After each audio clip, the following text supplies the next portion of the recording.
Lalu bagaimana peluang skuad Garuda Muda melawan Uzbekistan? Sektor mana yang harus diperbaiki? Kami membahasnya bersama dengan pengamat sepak bola, Bung Kus, yang telah bergabung bersama kami di Kompas Petang. Salam olahraga, Bung Kus. Salam olahraga Yasir. Ya, kekalahan 3-0 atas Iran harus disingkat. Apa yang harus diperbaiki oleh pelatih Indra Safri?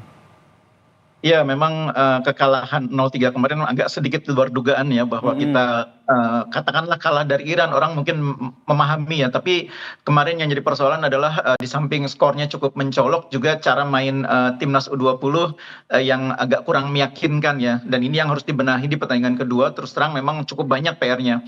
Yang pertama misalnya pertahanan kita, mengalami persoalan dengan kemampuan mengantisipasi umpan-umpan silang. Jadi dari 3 gol yang dibuat oleh Iran, 2 diantaranya melalui sundulan ya, 1 lagi melalui tendangan salto, itu pun dari umpan silang ya, early crossing.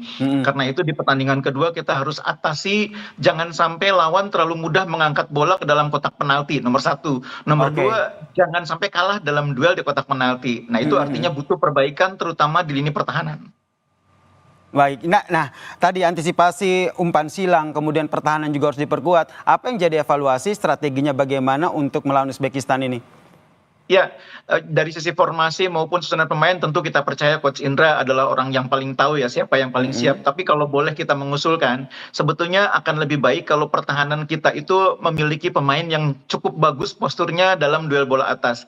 Kita sebetulnya punya Sultan Jaki ya, pemain dari PSM yang posturnya cukup bagus, dan di pertandingan uji coba di turnamen mandiri dia juga bermain cukup baik dalam situasi bola atas, dan sempat dimainkan dalam formasi 3 di lini pertahanan, 3-4-3 atau 3-5-2. Coach Indra kan kemarin memilih bermain dengan 4-4-2, di mana duetnya Kadek Arel dan Iqbal kelihatan tidak terlalu kuat dalam duel bola atas. Nah mungkin di pertandingan kali ini lawan Uzbek, meskipun Uzbek posturnya tidak terlalu tinggi-tinggi, dengan kita relatif tidak terlalu beda jauh, tapi saya pikir mereka pasti mempelajari bagaimana cara Iran mendapatkan 3 gol. Jadi harus diantisipasi kemungkinan Uzbek tetap memainkan cara seperti yang dilakukan oleh Iran, umpan-umpan silang, bola-bola atas, itu harus diantisipasi. Itu kalau dari sisi pertahanan. Baik, ini yang kita harapkan, ini ada strategi yang diperbaiki sehingga Indonesia akan menang menghadapi Uzbekistan ini. Terima kasih M. Kusnaini, pengamat sepak bola, telah bergabung bersama kami di Kompas Petang. Salam sehat.